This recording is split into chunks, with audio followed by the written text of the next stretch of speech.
Hi, I'm Tim. Welcome to our channel, and thanks for logging on. Today we're discussing the Omega Seamaster Professional Chronometer 300 meter in titanium. You can see and you can purchase this Omega Seamaster on our website. Subscribe to our YouTube channel if you enjoy these videos, and please click on the card in the upper right hand corner of the screen at any time during this video to see our full sales listing for this watch, with additional accessories included in the sale, high resolution images for your desktop, and naturally complete pricing details for this Omega Seamaster Professional Chronometer. The best thing about this watch is that it's the classical size, it's the classical fit, and in titanium, it's incredibly light on the wrist. It is evocative of the Bond Seamasters without being exactly the same thing.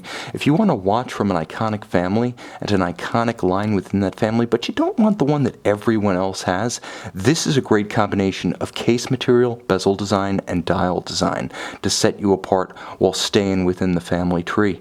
Now, it's still 41.5 millimeters across the round of the case. That's not inclusive of crown or the helium escape valve at 10 o'clock. The watch is thin, only 12 millimeters thick. It wears low on the wrist, and as you can see, the helium escape valve is recessed a little bit relative to the absolute outermost point of the case. It does slide easily underneath a tight sleeve or dress cuff, and you can see that to good effect from this angle. The watch is broad across the wrist, but not excessively so. Two ways to measure it. If you were to put it on a strap, and straps are available for this model, even from Omega, it's going to measure 47 millimeters from lug to lug, but if you take the solid end links of the bracelet and now you measure it horizontally across the wrist, you're going to get a more robust 53 millimeters, but that's a good thing, because the 53 millimeters gives it the kind of wrist presence you would expect of a 42 or even a 43 millimeter timepiece. So if you want the presence of a large watch, but you don't necessarily want a huge watch, having the solid end links of the bracelet extend the visual is a good option, and one this watch wears to great effect. Now you also note the bracelet has a sense of visual mass to it that doesn't correspond to its actual weight. In titanium, everything you see here is very light, very comfortable, and of course, it's an excellent option for those with nickel allergies, as it has none of the nickel content of many steels. All satin finish, like the case itself and the bezel. It's subdued and handsome. It wears its mass, its visual mass, with a dignity and an understatement. And of course, underneath, broad channels to avoid pinching skin and pulling hair. Again, it's visually imposing, but light on the wrist. Now it has the same beautiful single swing arm milled out clasp that we've come to know and love in this series of watches. It is all in titanium though, so very robust. Nevertheless, it is light, and it features the signature milled out dive extension, useful for wetsuits, for dive suits, or just plain thick winter coats and sweaters. That's how I've always used them. Still crisp after all these years.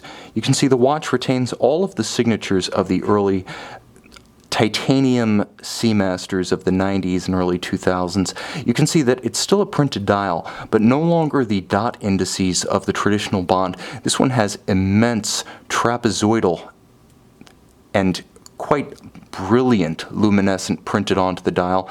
The classic 90s Seamaster waves are present and correct, and the original skeleton hands, not the broad arrows that would later be added to the model, for a wonderful link to the Brosnan models that we know so well from this era. Now, the watch does have a wonderfully detented diving bezel. It's an absolute pleasure to use. Line it up with the minute hand, and now you have an impromptu 0 to 60 timer. The helium escape valve is there, well, because it's cool. No, you're probably not going to engage in saturation diving, but you could. It's a great conversation piece, and luxury is so often about getting more than you bargain for and more than you need. Now, the movement inside is the Omega Caliber 1120 pre-coaxial. It's about as tough as they come. Bidirectional automatic winding. It has a 42-hour power reserve when fully energized, beats away at 28,800 vibrations per hour. There's a hacking function, pull the crown, stop the seconds hand, synchronized to a reference time, and there is a quick set for the date such that you can rapidly cycle it. Of course, water resistant down to 300 meters. It also has the helium escape valve. This is just a very tough, thin, refined, and chronometer precise caliber. 23 joules rather than the conventional 2892's 21.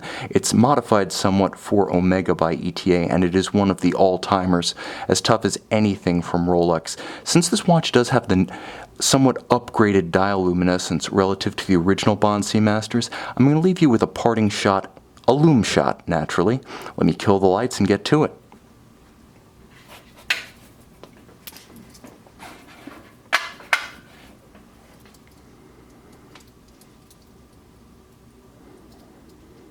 Yep, that's a torch.